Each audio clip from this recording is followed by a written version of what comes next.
சீமானை யார் என கேட்ட எம்எல்ஏ இது குறித்து தான் இந்த காணொளியில் நம்ம விரிவாக காண இருக்கோம். நாம் தமிழர் கட்சி தமிழ்நாட்டில் இருக்கிற யாருக்காவது தெரியாமல் இருக்குமா அப்படின்னு கேட்டிங்கன்னா நிச்சயமாக கிடையாது. அதிகபட்சமாக கிராமப்புறங்கள் வரைக்குமே சென்றடைந்திருக்கிறது. 8% மேலே வாக்கு சதவீதத்தை பெற்று கடந்த தேர்தலில் அது 4% குறைந்தாலும் அந்த கட்சி ஒன்று இருக்குது. அந்த கட்சியில் தலைமை ஒருங்கிணைப்பாளர் சீமான்னு ஒருத்தவர் இருக்கார். அவர்கள் இந்தியாவிலே இருக்கக்கூடிய பல்வேறு பிரச்சனைகள் குறித்தும் தொடர்ந்து போராட்டங்களும் அறிக்கையும் வாயிலாக அவர்களுடைய இருப்பை காட்டிக்கொள்ளக்கூடிய மிக முக்கியமான ஒரு கட்சியாக பார்க்கப்படுகிறது. அப்படிப்பட்ட ஒரு கட்சியை ரொம்ப இலகுவாக அவரது கேள்விக்கு பதில் சொல்ல முடியலைன்னா பதில் சொல்ல முடியலன்னு போகணும், இல்லை ஓடணும்.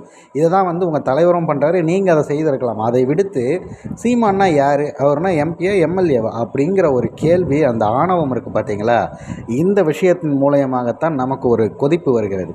இன்னும் சொல்லப்போனால் விஜய் அவர்களோட ஒட்டி நிற்கிற ஒரு ஆளுக்கு இவ்வளவு திமிரு அப்படின்னா, தன்னந்தனியாக உண்மையிலே அவர் அந்த நான் ஒரு தன்னந்தனி ஆளுங்கிற மாதிரிலாம் விஜய் பேசிக்கிட்டு பாடெல்லாம் வெளியிட்டு இது ஏதோ பண்ணிட்டுருக்காரு. உண்மையிலே தன்னந்தனியாக ஒரு ஆளாக இந்த தமிழ்நாட்டின் அரசியலையே புரட்டி போட்ட ஒரு புரட்சியாளர்னால் அது சீமான் அவர்கள். அவரை பார்த்து ரொம்ப இலகுவாக சீமானா யார், ஒரு எம்பியா எம்எல்ஏவான்னு ஒரு திமிரு பிடிச்ச ஒரு எம்எல்ஏ கேட்குறாரு அப்படின்னா நமக்கு அது மிகுந்த கோபம் வருகிறது. இதில் வேறு இவர் ஒரு அமைச்சராம், கைத்தறித்துறை அமைச்சர் அப்படின்னும்போது அவ்வளவு வெறுப்பு வருது. நிகழ்வு என்ன அப்படின்னு சொல்லி பார்த்தீங்கன்னா, சேலத்தில் அம்பேத்கர் சிலை அமைப்பது குறித்த நாம் தமிழர் கட்சி சீமான் அவர்கள் வெளியிட்ட ஒரு அறிக்கை தொடர்பாக ஒரு கேள்வி எழுப்புகிறாங்க. அந்த இடத்துல இந்த மாதிரி வைக்கவே முடியல, ஒரு அம்பேத்கர் சிலை வைக்கிறதுக்கு எவ்வளோ பெரிய சூறை வெறியாட்டம் நடக்குது அப்படிங்கிறத பார்க்குறோம். அதை நீங்கள் தடுத்து அந்த விஷயத்தில் இறங்கி ஏதாவது செய்யணும் இல்லையா அப்படின்னு சொல்லிட்டு சீமான் அவர்கள் வெளியிட்ட அந்த அறிக்கை குறித்து செய்தியாளர்கள் கேள்வி எழுப்புகிறாங்க. உனக்கு பதில் இருந்தால் பதில் சொல்லணும், திராணி இல்லையா ஓடி போயிடணும் உங்கள் தலைவர் போல். அதை விட்டுட்டு சீமானா யார், அவர்னா எம்பியா எம்எல்ஏவா அப்படின்னு. அப்போ எம்பி எம்எல்ஏக்கு பதில் சொல்ல தான் நீ இப்போ அமைச்சரை உட்காந்துக்கிருக்கியா? இந்த கேள்வி நமக்கு வருமா இல்லையா? அப்போ மற்றவங்களாம் கேள்வி கேட்க மாட்டாங்களா? சாதாரண மக்கள் கேள்வி கேட்டால் எப்படி பதில் சொல்லுவேன்?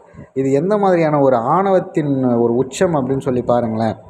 நிச்சயமாக சீமான் போன்ற ஒரு மிகப்பெரிய கட்சி தலைவருக்கே நீங்கள் அதுக்கு பதில் சொல்ல முடியாதுங்கிற மாதிரி, அதுவும் நக்கல் நையாண்டி பண்ணி போவீங்க அப்படின்னா, மற்ற ஏழை எளிய மக்கள் வரும்போது அவங்கக்கிட்ட இவர்கள் கையாளும் விதம் என்னவாக இருக்கும் அப்படிங்கிறத தான் முதல்ல மக்கள் தெளிவாக புரிஞ்சுக்கணும். ஏன்னா இந்த விஷயம் புரியாமல் தான் தொடர்ச்சியாக இவர்கள் ஏழையின் மக்கள் எளிய மக்கள் அப்படி இப்படின்னு உருட்டி எப்பொழுதும் போல் அதே திராவிட ஆட்சியை மீண்டும் அவங்க நிலைநிறுத்தியிருக்காங்க.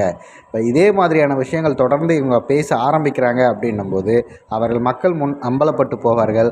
இவர்களுடைய நடிப்பு எல்லாம் தெளிவுபட்டுஞ்சு அனைத்து மக்களும் தெரிந்து அடுத்த தேர்தலில் அதற்கான சம்மட்டி அடியை மக்கள் கொடுப்பாங்க அப்படிங்கிறத இந்த காணொளி வாயிலாக நம்ம தெரிவிச்சுக்கிறோம்.